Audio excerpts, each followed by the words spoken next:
Hello, you are listening to On the Topic podcast, and this week you can call me Dans Gruber, and I'm going to be plunging to my death from Nakatomi Plaza, or just call me Dan.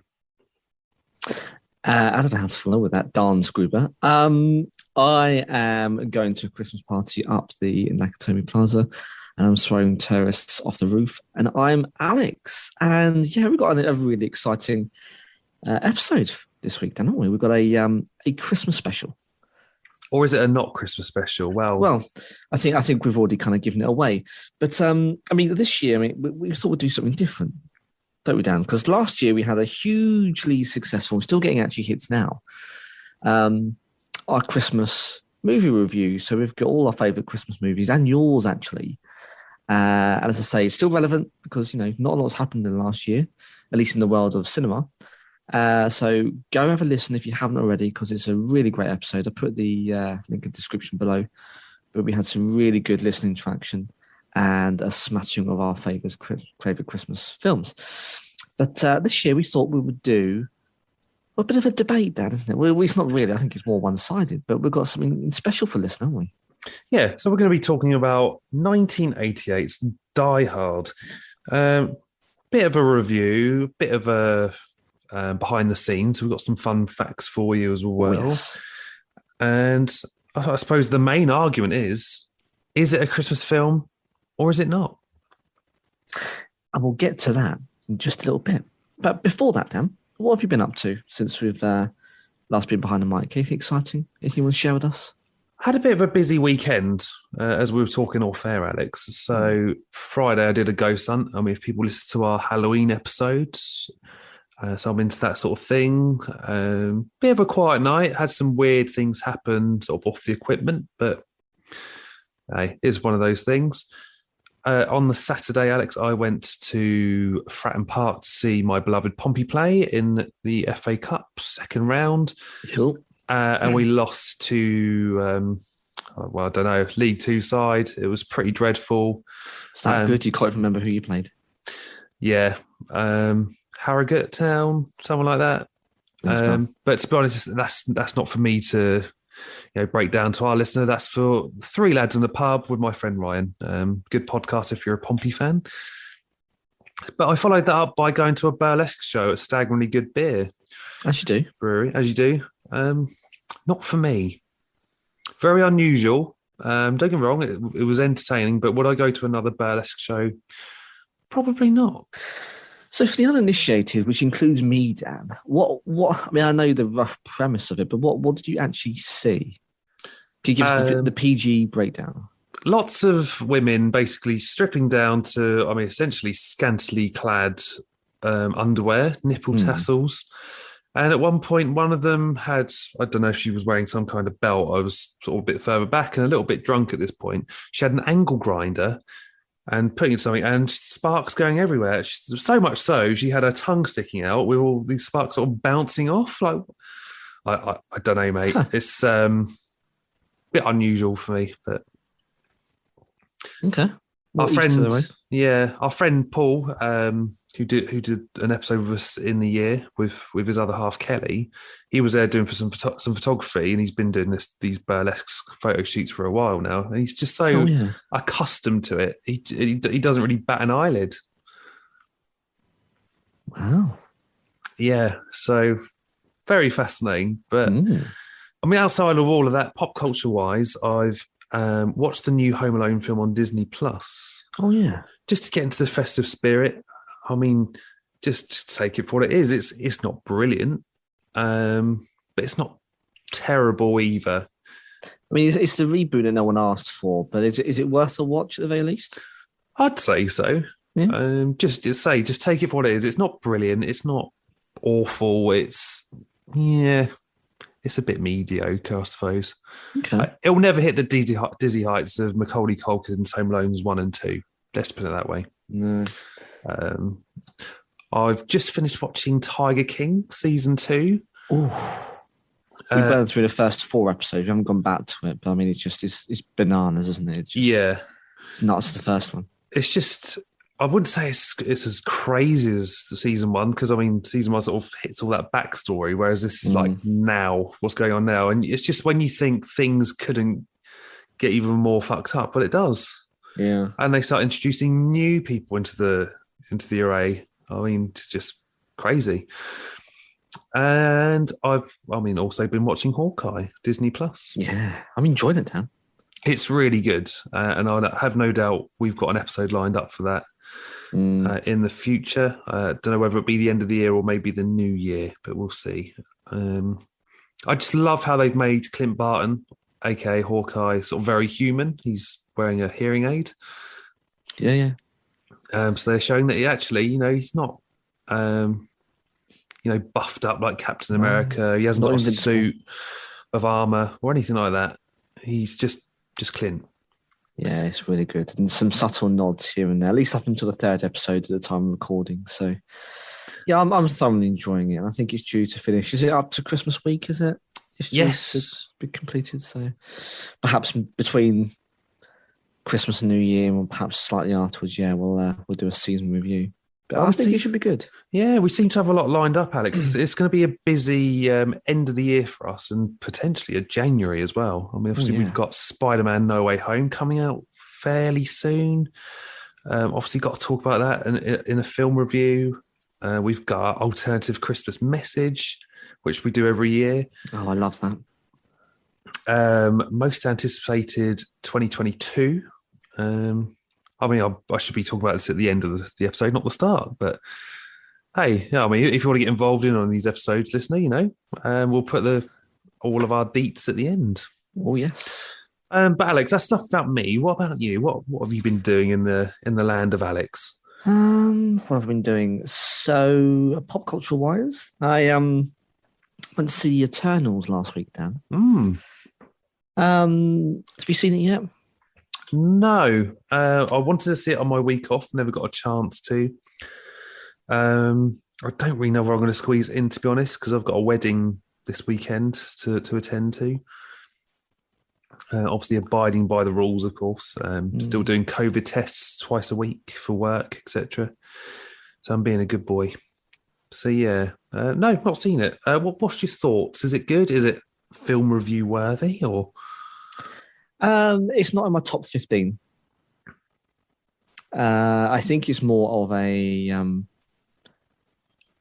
jump off to about 2 or 3 other franchises, and there's two big mid and end credit scenes. So if you do go and watch it, and the listener who's seen it, they know what they're talking about. Do stick around. You kind of by this point probably know where it's going, but no, it's it's okay. It didn't bowl me over. It was worth a watch, but I can't say I'd be rushing back to the cinema for a second time. And there's just Christmas parties for little kids. And I should probably clarify, I've got a little boy, so there is a good reason why I'm going to those. But no, it's good fun, and yeah, the Christmas decorations are up, the lights are out, and it is that season.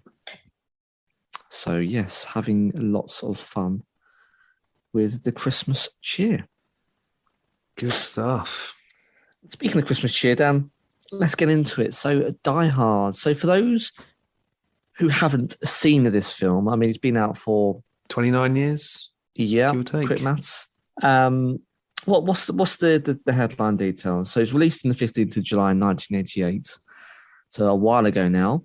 But what else can you tell us about this, Dan? It's directed by John McTiernan, and it's written by Jeb Stewart and Stephen E. D'Souza. Now, it's actually based on the 1979 novel Nothing Lasts Forever by Roderick Thorpe. The idea for Nothing Lasts Forever was actually inspired by John Guillermin's 1974 disaster flick, The Towering Inferno. Bit of a classic there. Oh, yeah. After seeing the film, Thorpe had a dream about a man being chased through a skyscraper by a group of men with guns. He eventually turned that snippet of an idea into a sequel to The Detective. So anyway, I've sort of sidetracked a little bit there. So screenplay is by Jeb Stewart and Stephen E. D'Souza, produced by Lawrence Gordon and Joel Silver. I mean, not a massive cast, Alex, but probably two phenomenal cast here. Bruce Willis, Alan Rickman, or the late Alan Rickman, should I say? Alexander Godunov, and Bonnie Bedelia. And cinematography was by Jan de Bont. Music by Michael Kamen. Now, when you look at the budget, Alex, it's not actually that much, but I suppose back then it's probably quite big. It's around $25 to $35 million. Yeah, and I think we talked about this before when we talked about, late 80s, early 90s budgets. I mean, we're talking hundreds of millions now with small villages being employed for these films. But yeah, I mean, a 30 million smack bang in the middle is a fair amount of money back in those days. When you look at the box office, I mean, it took between 139 to 142 million. So it made its money back and then some more some. So they're pretty sure they were happy with that. Of course, these days, if it makes less than 600 million, people declare that a loss, don't they? Yeah. But back in those days, I mean, that's nothing to be sniffed at. So this was the backdrop of it being relatively well received, I think it's fair to say, on release time, wasn't it? Oh, yeah, definitely. I mean, obviously made enough money for them to go, let's make some sequels. Well, yeah, I mean, some of them they shouldn't have done. But if we talk about the original trilogy, most definitely, yeah. Die Hard 2 was quite good, but I don't think I've actually seen any of the rest. What? You haven't seen 3? No, I've not seen 3. Damn. Is it set at Christmas? Oh, that's a good question. No, I think it's during the summertime in New York. But it's got Samuel L. Jackson in. Well, I'll better get on that then. He's funnily enough, he's not effing and blinding, and he's not quoting verses from the Bible or talking about burgers, but he's very good in it. He's very, very good. So I'd hugely recommend watching it. It's probably on par with the first one. 2, take or leave it for me, in an airport that's closed down, boring. But no, this is really good. About some terrorist bombers. Well, there's a bigger story behind the scenes. Terrorist bombers across New York, and they've got to race to each bomb to diffuse it in public spaces. It's really, really good.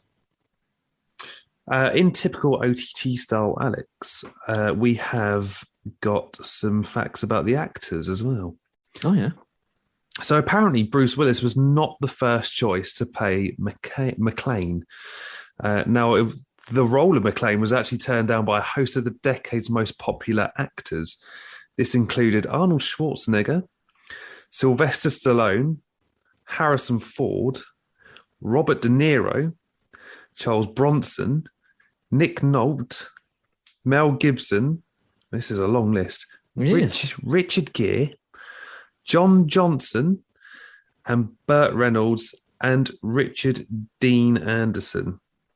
I mean, that's crazy, right? Yeah, I mean, I could see Richard Dean Anderson doing it. MacGyver, wasn't he?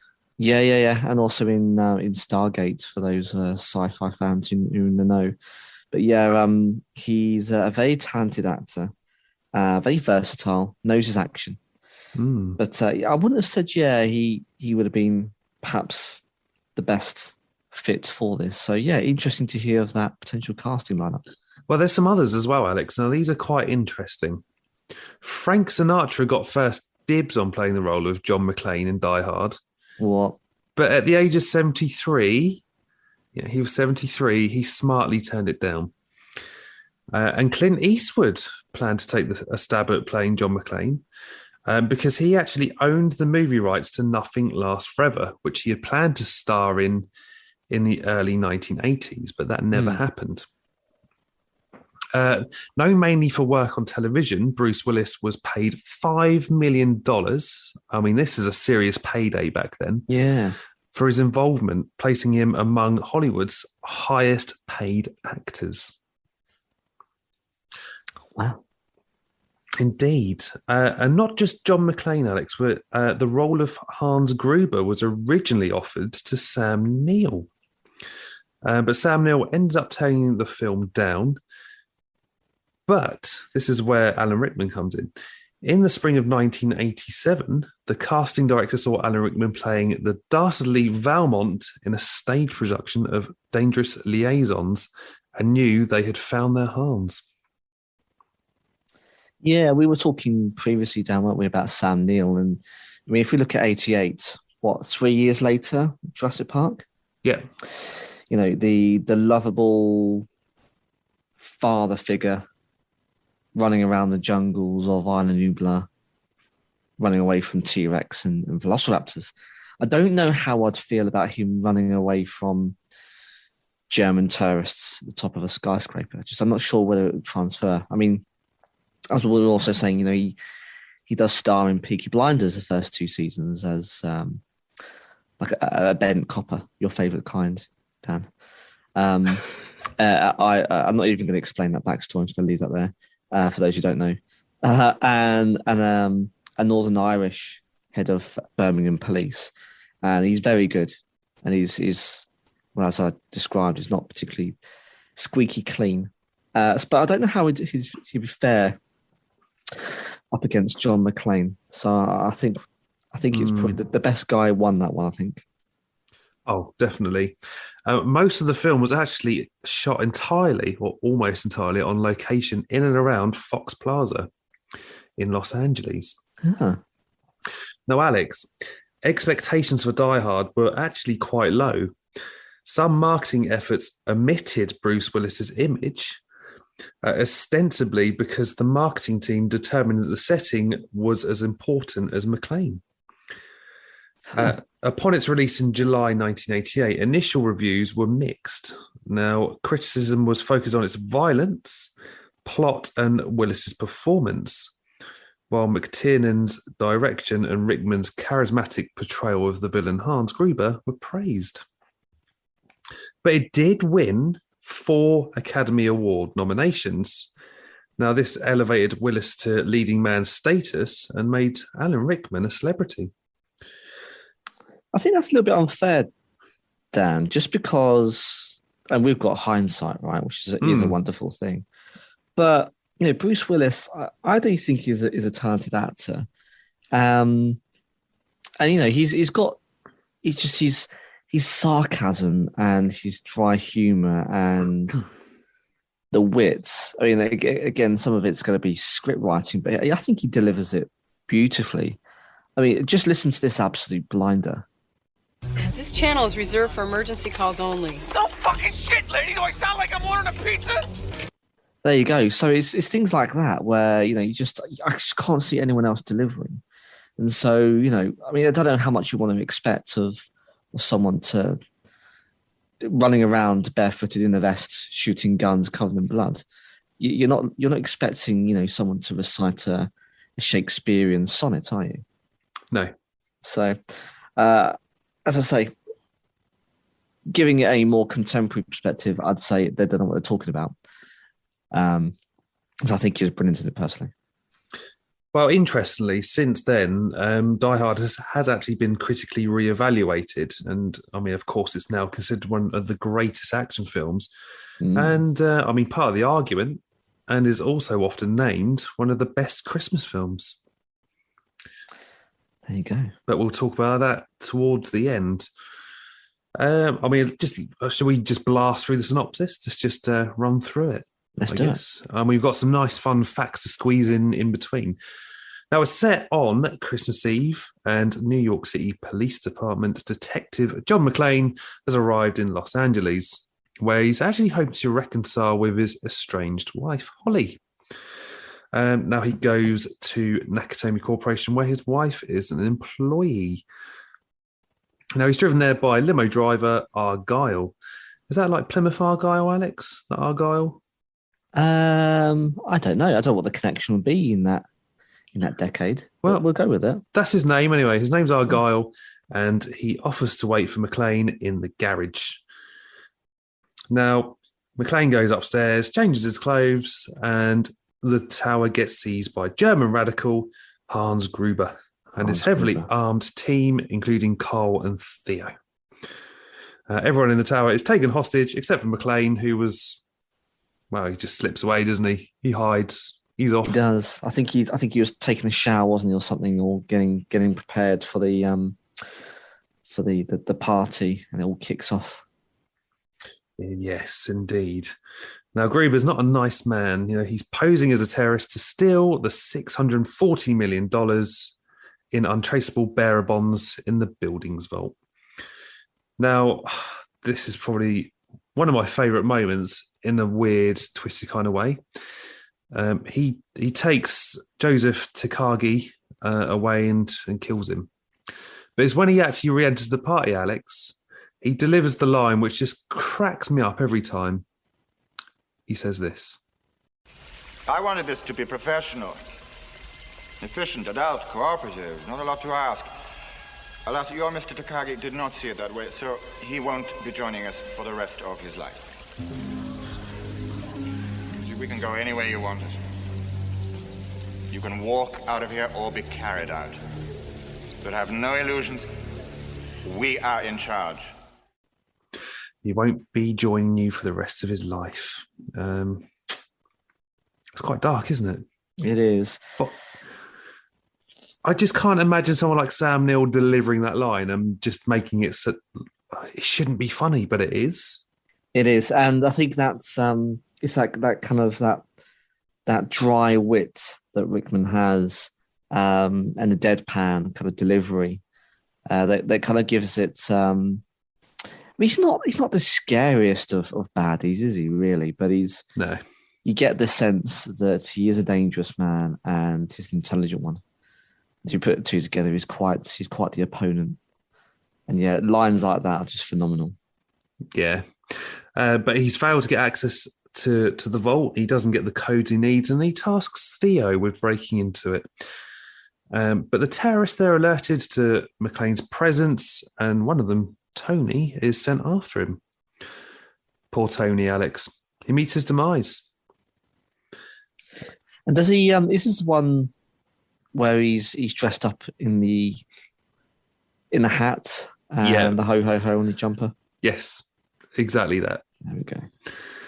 Oh, poor Tony. Well, McClane's got his gun, he's got his walkie-talkie, and he's just off wandering around Nakatomi Plaza, trying to save everyone. Barefooted with a vest. Indeed. But he uses the radio. He contacts the skeptical Los Angeles Police Department, and Sergeant Al Powell is sent to investigate. Meanwhile, McClane is just running rampant and killing all these terrorists. And, well, he recovers a bag of C4 and detonators. I mean, that's not the sort of thing you really want the good guy getting his hands on, right? No, and I think for Christmas, I'm not sure what you've got planned to give to your loved ones, Dan, but tends to be clothing items or the odd kind of tech. But I wouldn't say a bag of C4 is traditionally what's exchanged during this Christmas period. Powell rocks up at Nakatomi Plazas and, he sees nothing amiss. Well, not until John McClane drops a terrorist's corpse onto his car. That's going to shit anyone up. I know it would me. I'd probably have a heart attack. Well, you certainly got his attention, that's for sure, didn't it? Yeah. Powell calls for his backup, and a SWAT team attempts to storm the building, but is assaulted by the terrorists. But John's got other ideas. He's throwing C4 down an elevator shaft, causing an explosion that kills some of the terrorists and ends the assault. Now, if I recall rightly, Alex, there is a moment where John McClane tumbles down a ventilation shaft. I believe he does. Yeah, he's got the very famous phrases as he's crawling through with his lighter. I know what a TV dinner feels like. Now, when he tumbles down the shaft, this was actually an accident. Or maybe an error, for a better word, Alex. But in the scene where McClane jumps into an elevator shaft, his stuntman was supposed to grab the first vent, but he missed by a lot. Now, this is the footage that actually made the final cut by editor Frank J. Uriost. I think I've got his name right, but here we go. I'm famous for mispronouncing names on here, which actually makes the footage more exciting to watch. So he's actually scrambling around, and it wasn't actually planned. He was trying to not kill himself on set. Yeah, I mean, I think we've talked That's about amazing. these sort of moments in Hollywood before. Mm. If we revisit, say, behind the scenes of Jurassic Park, where the big puppet of Rexy was supposed to come down on the glass of the Jeep, Yep. but it came down with more force, knocking the glass through, and the kid screams are real. So it's very much like that. Mm. But I mean, there's obviously a lot more of a synopsis to get through, but we've got more facts for you, listener. We love it. I mean, these are things that I'm also learning as I plough through my notes. Holly's co-worker, Harry Ellis, attempts to negotiate on Gruber's behalf. I mean... Yeah, what a prick. He's an absolute tosser, isn't he? He is. I mean, this guy tries to barter and take control of, as we've already established, a very intelligent mastermind and pissed off terrorist. And he ends up trying to wheedle his way to some freedom.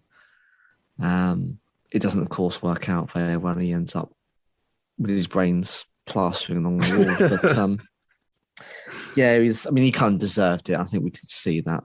I think is he necking on with a colleague or something at the beginning of the film? Is that right? Yeah, he's a bit sleazy, isn't he? He's a bit of a dick. I thought, well, he's obviously a bad guy, but he doesn't last long enough to. No, a typical 80s cokehead, I think, is usually how he's portrayed. Yeah. While checking the explosives on the roof, Gruber encounters McClane and pretends to be an escaped hostage. Now, this is sort of a very clever. Very good twist. Yeah, and I didn't see this one coming. I mean, I should probably say, again, not to invite child services, but I watched this for the first time when I was 10, I think. It's quite scary at that age, isn't it? I think it really is. And I might explain some of my behaviour and my child development in retrospect. But anyway, that's for a different session and probably one with a qualified medical practitioner. I was going to say, are you running around plazas with C4 and detonators? No, but I do have a particular penchant for vests and running around barefoot. But anyway, the less we talk about, the better. But no, I appreciate it as young Alex, who's too young to be watching this. When it came out, it was an 18 classified, I think. And of course, I was nearly a decade off that anyway.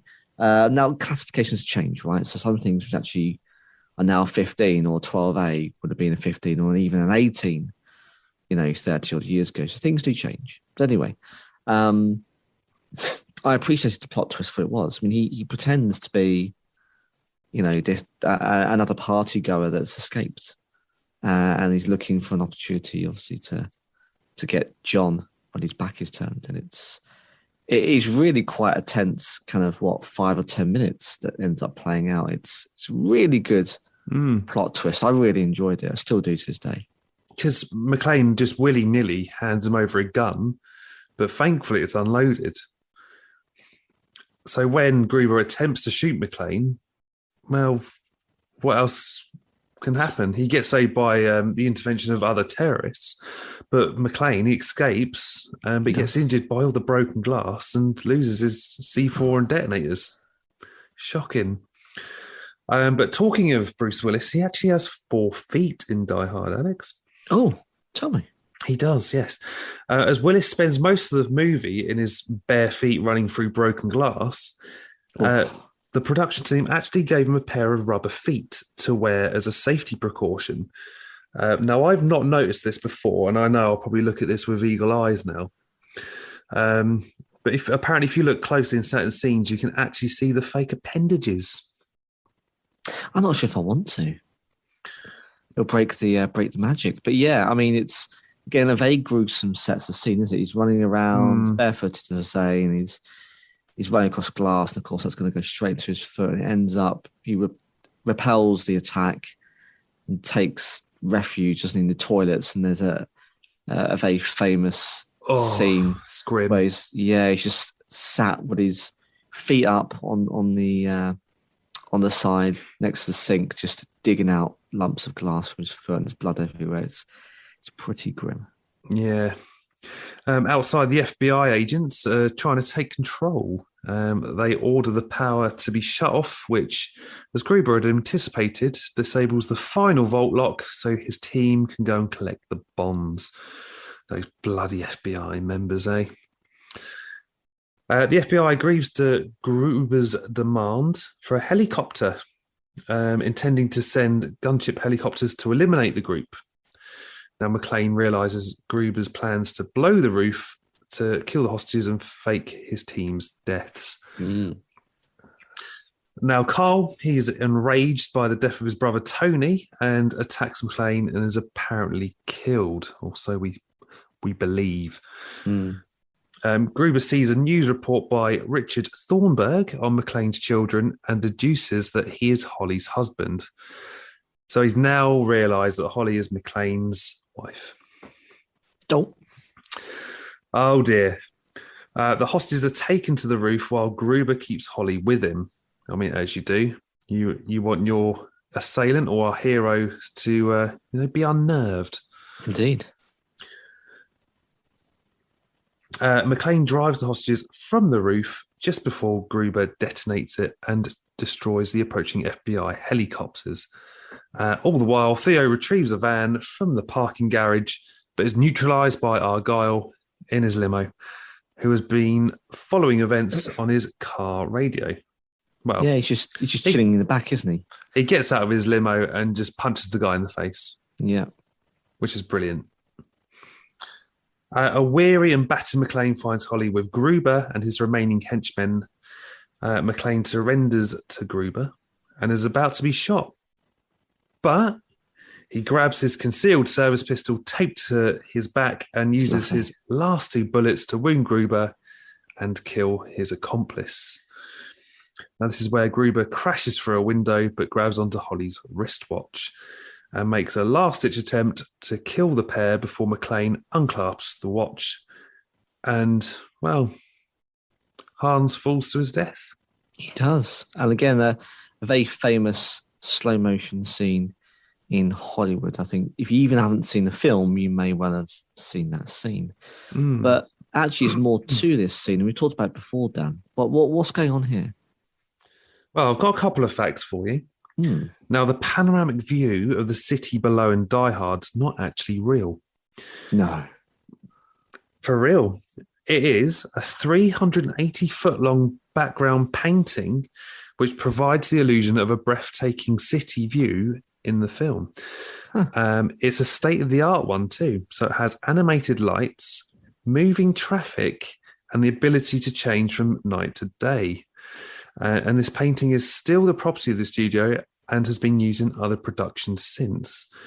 I didn't find out which ones, but perhaps a talking point for another episode, another day. That's fascinating. So there was an actual painting commissioned to artwork that's used to depict a city. And it's, I guess, got moving parts to it. That's fascinating. Yes. Wow. And talking about Alan Rickman's death scene in Die Hard, that was also pretty scary. Now, you've mentioned this in a previous episode before, and I want to say it probably was the behind the scenes of Jurassic Park. I'm sure this came up. Or favourite action movies. Either one of those ones. Yeah, it's one of those. But worth diving into a back catalogue just to find it.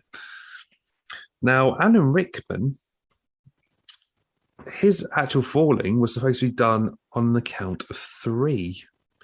But to get the most out of his reaction, they dropped him on the count of 2. Sons of bitches.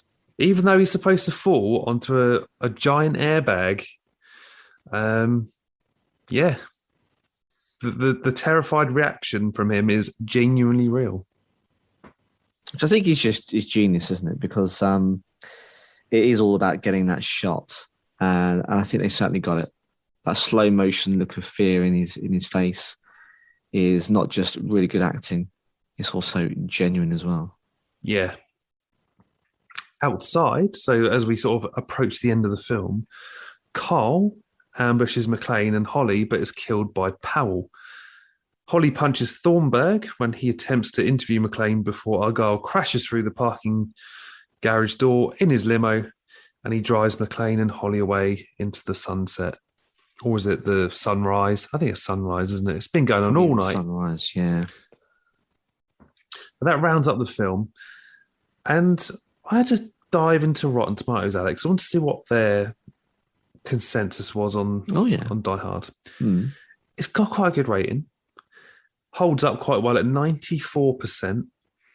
And they said this: its many imitators and sequels have never come close to matching the taut thrills of the definitive holiday action classic.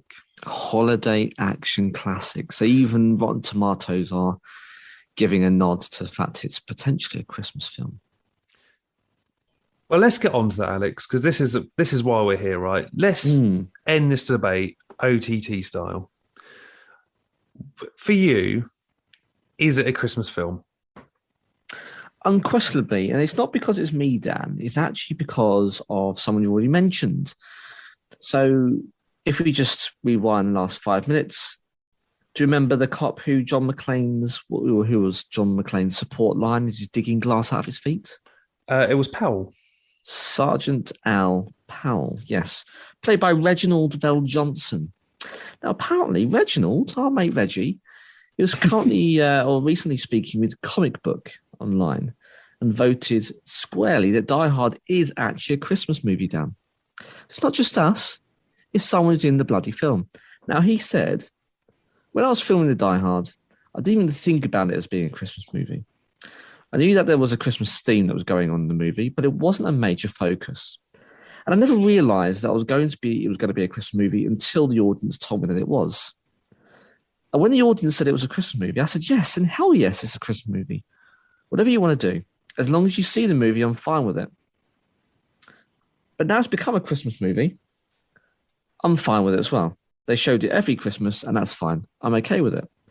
So one of the guys who has, it's a supporting role, says that this is a Christmas movie. So that in itself, Dan, I think is quite damning if you're in the camp of it not being. But look, let's baseline this against perhaps an actual defined Christmas film.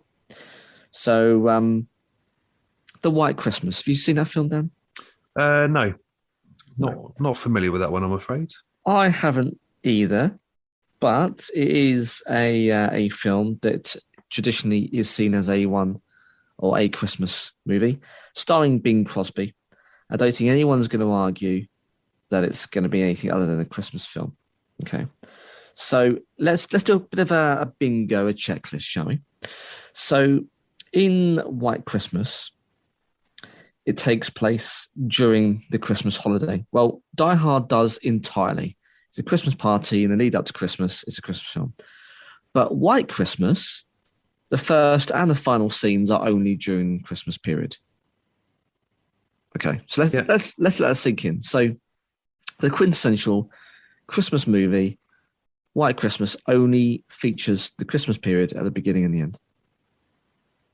But Die Hard has it all the way through. So already got a point to Die Hard. So the setting is a Christmas party. Well, of course, all the Die Hards at a Christmas party, but it's only the final scene in White Christmas. So that's 2 points to Die Hard. You can see where this is going. How about a number of Christmas songs, Dan? Go on. Well, Die Hard, do I have a guess at how many Christmas songs actually feature in Die Hard? A part of me wants to say 0, but you're going to tell me there's a Christmas song in there, aren't you? There's 4. 4? There's Let It Snow. Yeah, Let It Snow. Winter Wonderland. Christmas in Hollies and Jingle Bells. In White Christmas, how many do you think features in that film, Dan? 4? 2. They play White Christmas and Snow. So you're telling me Die Hard has more Christmas songs than Let It Snow? Yes. Or White Christmas even. Then White Christmas. Yep. Again, there's a commonality between these two films. So there's a German ringleader. In White Christmas, there is, of course, the ever ominous and particularly evil and dastardly Hitler. In Die Hard, there's Hans Gruber. Now, apparently, people have done their maths. For Die Hard, guess how many people actually die in that film? What's the body count down, do you think? In Die Hard, there's a few terrorists, but on screen, I'm going to probably say about 8 or 10. Oh, it's 23. Oh, Christ. No, you're probably right in terms of terrorist count, but if you then take into account maybe perhaps a couple of SWATs, a couple of innocent bystanders at the party, you're looking at around 23 number. Then White Christmas is 26,128, which is the Battle of the Bulge. Now, I don't know what the hell that's got to do with being a Christmas film movie or not. But anyway, what I guess we're saying is there's more goodwill and nature in Die Hard than there is perhaps in White Christmas. So for what it's worth, there you go. Some interesting facts there. And then at the very end, the last kind of checklist we've got here, we're looking at the selfless sacrifice, the self-sacrifice. So in White Christmas, apparently Danny Kaye upgrades Vera Ellen's train tickets. In Die Hard, John McClane runs around barefoot over broken glass to save the day. So I think it's quite clear who has the greater good in each of those films. So if you do up your numbers, Dan, I'm not even counting here. It's probably 7-0 to Die Hard over White Christmas, which apparently is understood to be the quintessential holiday film. All the way back in 1955 or something. It's absolutely nonsense. So clearly Die Hard there in itself is a Christmas movie. But if that wasn't enough, just a little bit more, Dan, a couple of points here. So it does obviously take place during a Christmas office party. We established that. You can't get more Christmassy than having the Christmas tree and people dancing around, having drink and having a good time, dancing to music. It does have the Christmas music. What's John's wife's name? Oh, ironically, it's Holly, right? It is. You can't get much more Christmassy than Holly. Holly Gennaro, I think, is her name in her maiden name in the film. So it's very, very Christmassy. That one's tenuous, but go with me on this one. Now there are presents involved in this film as well, Dan. Do you remember what presents we're talking about? C4 explosives. That is a present, but it's not the ones I'm thinking of. John's LA cop we talked about, Al. Well, he buys snack cakes for his pregnant wife at the convenience store. If you remember, he's picking up some donuts or something for his pregnant wife. Of course. The Coke head Harry Ellis gives Holly a Rolex watch as a company present. And the FBI gifts Hans Gruber with the access to Nakatomi Vault after shutting off a local power grid. There you go. That's a quite nice present. Now, the big man with the bushy beard, Santa Claus, well, he kind of makes an appearance, doesn't he? I'm trying to remember now because I haven't seen it since last year. I always try and leave Die Hard as the last Christmas film that I watched in December. It's the terrorist in his jumper, dead at the bottom of the elevator with his Santa hat on. With the words, "I have a gun, ho ho ho," written on his chest. Ho, ho. There you go. Yeah. And that sounds very Christmassy to me. Of course, it snows at the end. So for anyone clutching at straws here, this is firmly in your hand. There's plenty of snow. But actually, interesting enough, the last time it snowed in Los Angeles was 1962 during Christmas. Wow. I know. And then, the stats don't lie.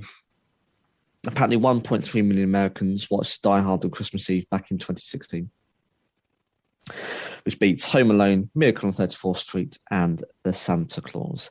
So, if all else, a whole nation tunes in just to watch John McClane throw Hans Gruber off the side of a building during the Christmas period. All of that, Dan, I think is a compelling argument to say this is the quintessential Christmas movie. Let's have a bit of fun, Alex. Let's head over to my personal Twitter on the 12th of November. Tell me. This is a conversation between me Hannah, and Gemma, and then we'll sort of move on to the listeners. So Hannah put up a tweet. Did some Christmas polls on Instagram for people's favourite Christmas films. Heavily procrastinating from the wallpapering job, but still. So there was Home Alone, Home Alone 2, Die Hard, and Gremlins. Now, quite frankly, Gremlins can get in the sea. Load of shite. What? Why? It used to scare the living shit out of me as a kid, and I don't think I ever recovered. At nearly 36 years old, I haven't seen. Yeah, I haven't seen this in quite some time. But what I would like to share with you is I went a good 5 or 6 years not wanting to eat pizza because that's. Do you want to know why, Dan? Have I shared this with you before? No, you haven't shared this.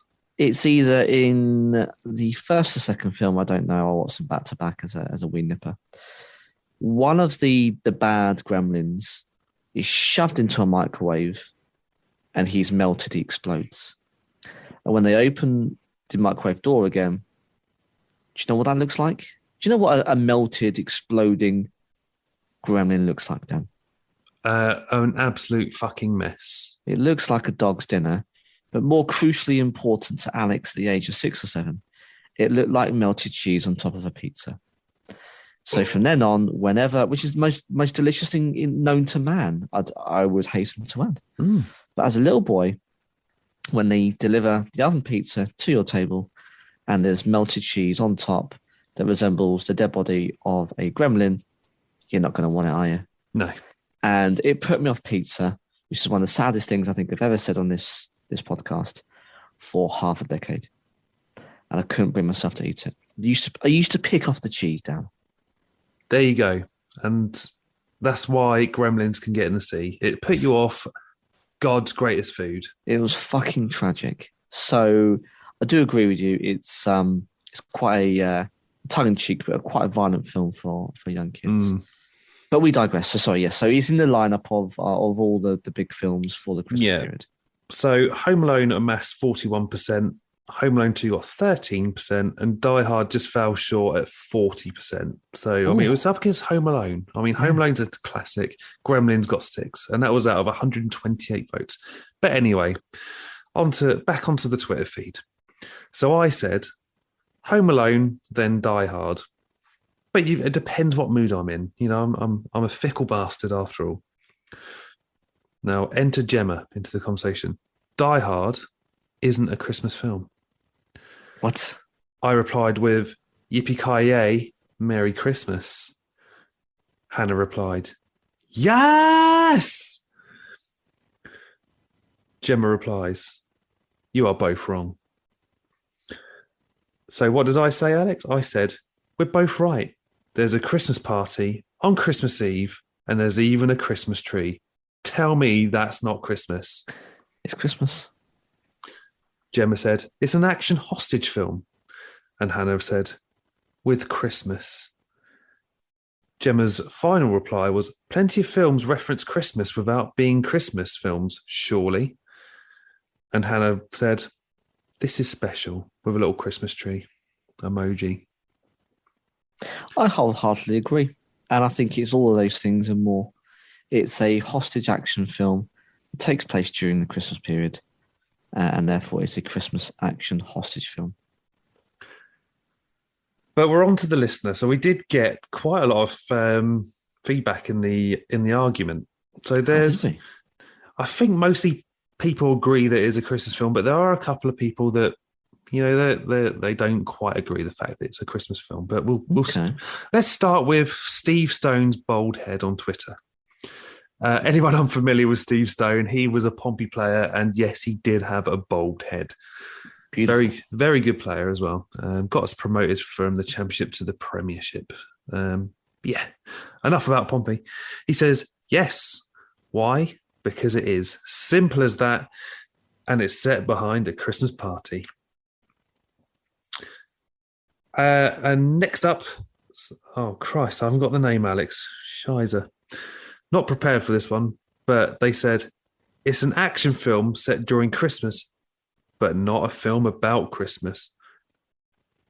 It doesn't need to be about Christmas. It's just the fact it references so much Christmas stuff, as you mentioned earlier.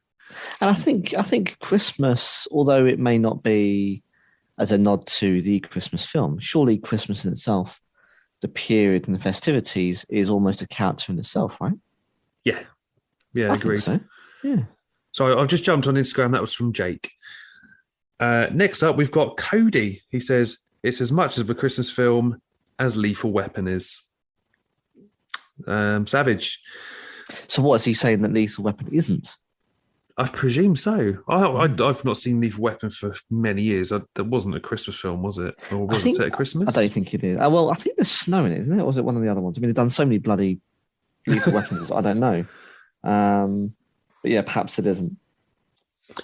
Jennifer, she's a team yes here. It's a Christmas party, and it makes me laugh to watch at holiday time. I mean, the fact you're laughing at this film is you're a monster. Next up, we've got Amanda. She says, absolutely. Christopher, 100%. The question should be, is it the best Christmas movie? I mean, that's right. Let's debate this. Is it the best Christmas movie for you personally? No, it's up there. But I think if and this is an incentive for people to listen to your most favourite Christmas movie episode, it's After Christmas. Oh, it's good. Aardman's animated classic, modern classic. It's a lovely tale of generations of Father Christmases. What's the plural for Father Christmas? I don't know. Maybe it's just that. And they're all coming together to deliver presents across the world. So no, that one is mine. This one's a close second, but no, it's the animated After Christmas for me. Lovely. I think mine's probably, again, I'll go back to that Twitter conversation. It's going to be Home Alone. It's very, very good. Just very quickly, Dan, it's been quite a few years since I've seen Lethal Weapon. I just Googled, which is a really good way to cite legitimate information. I've said, is Lethal Weapon a Christmas movie? And it's apparently it's out of Den of Geek, which is as it sounds like it's a website of popular culture, and it says here under the Die Hard section, Lethal Weapon is the action movie or the action Christmas movie Die Hard wishes it was. Die Hard gets all the attention, but Lethal Weapon is the most relatable holiday action film in the bloodstained Christmas canon. Guns firing, blood flying, goons dying, and an unlikely hero quipping before bringing down the big bad. That was this time last year, in fact, 26th November 2021.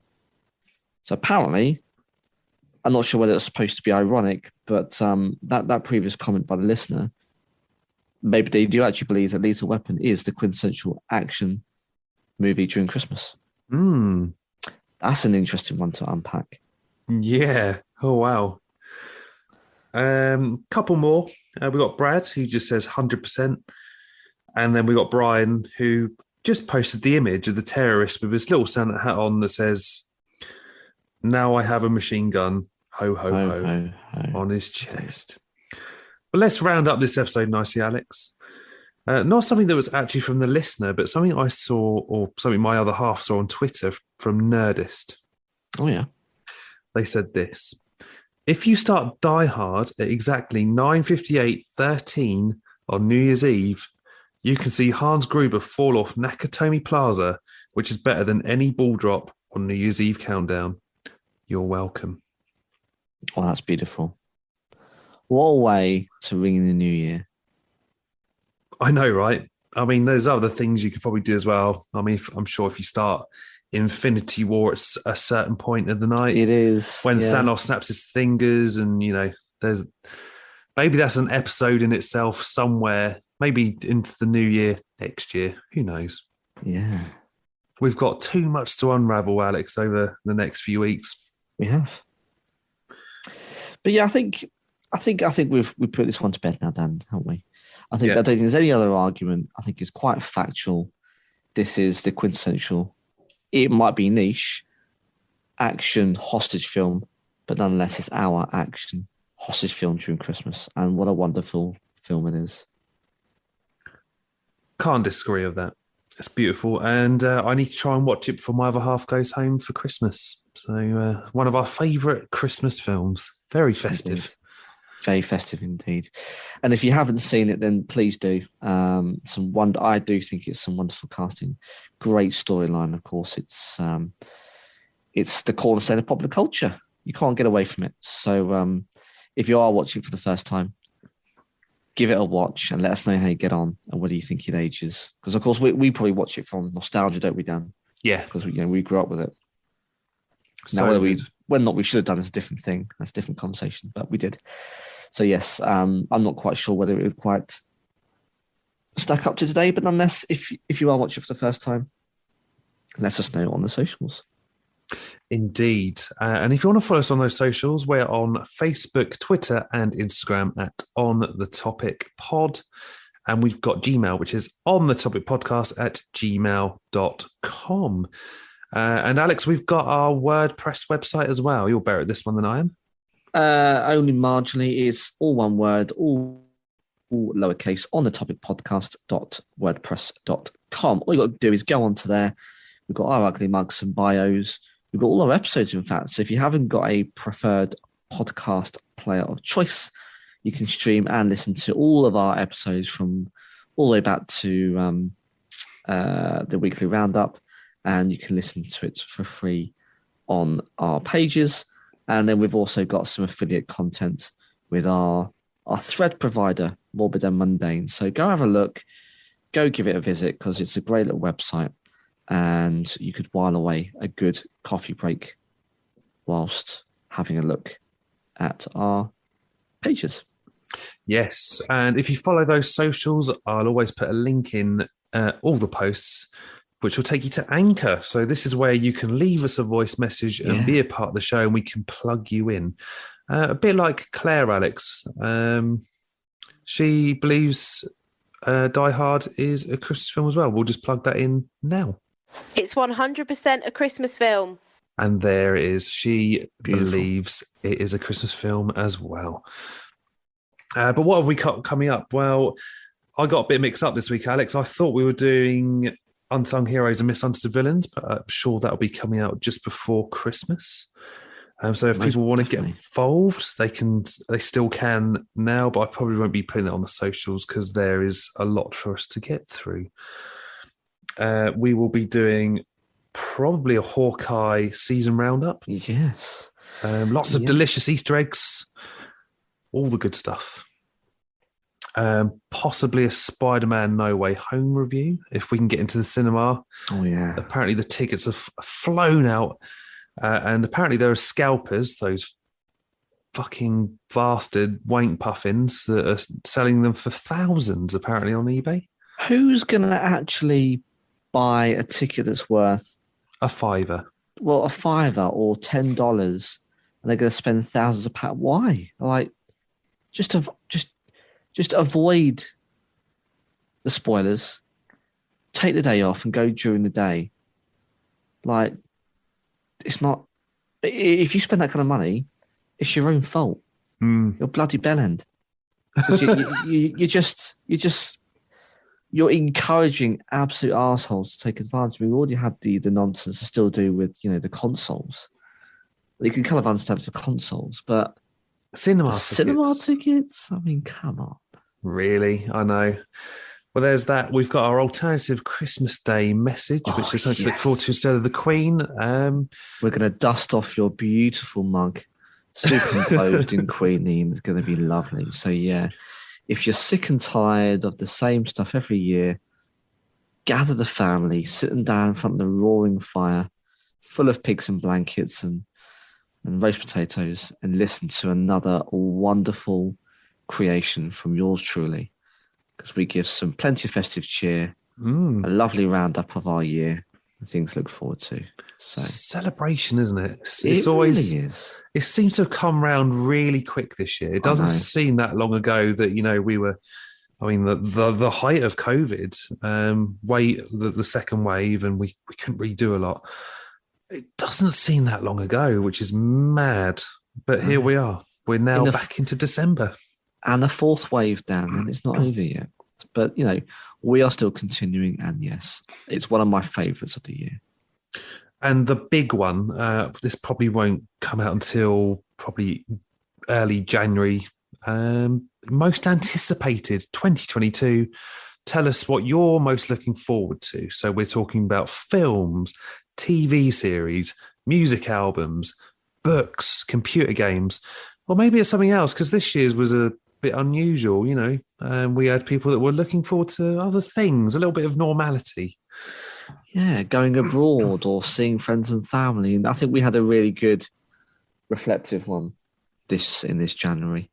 And what with the world of entertainment had somewhat of a pause, and we've now got a flurry of content. We'll no doubt have plenty of things to look forward to in the coming months. So yeah, I think it'd be a really good episode again this time around. So something to look forward to. But yeah, we're really interested to get your opinions. So if there's something specifically that you got your eye on, so it's been delayed and pushed back, but it's going to be landing in 2022, let us know. You could be part of the show. Indeed. But that rounds up for this week. I'm off to go and pull a nice chunk of glass out of my foot. I've been Dan.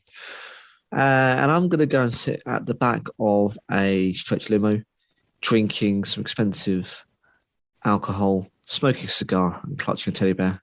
I'm Alex. And we'll see you next time.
Do you really think you have a chance against us, Mr. Cowboy?